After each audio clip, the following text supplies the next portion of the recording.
ইটালির ভেনিসে মেস্তে বাইতুল মামুর কেন্দ্রীয় জামে মসজিদে ভৈরববাসীর এক ইফতার মাহফিল অনুষ্ঠিত হয়েছে।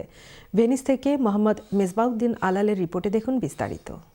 মাহে রমজানে ইফতার উপলক্ষে ইতালি ঐতিহাসিক পর্যটন নগরী ভেনিস মেস্রে বাইতুল মামুন কেন্দ্রীয় জামে মসজিদে ভৈরববাসী ইফতার এর আয়োজনে ভ্রাতৃত্বের অনন্য দৃষ্টান্ত স্থাপন করা হয়েছে। প্রবাসী বাংলাদেশিদের ধর্মপ্রাণ মুসলমান সম্মানে ইফতার মাহফিলের আয়োজন করেন ভেনিস বসবাসরত ভৈরববাসী। 12 শতাধিক রোজাদারের সঙ্গে অংশ নেন। ইফতারে উপস্থিত মুসল্লিরা বলেন, প্রবাস থেকে ও দেশের সংস্কৃতি ও ঐতিহ্য ধরে রাখতে এমন আয়োজন গুরুত্বপূর্ণ ভূমিকা রাখে। প্রতি বছর ধারাবাহিকতা আয়োজিত এই ইফতার প্রবাসী বাংলাদেশিদের মধ্যে সৌহার্দ্য ও ঐক্যের বন্ধন আরও সুদৃঢ় করেছে।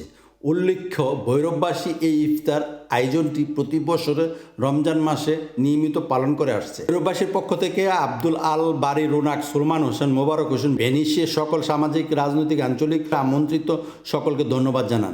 পরিচালনা করেন ইমাম মাওলানা আব্দুল আজিজ।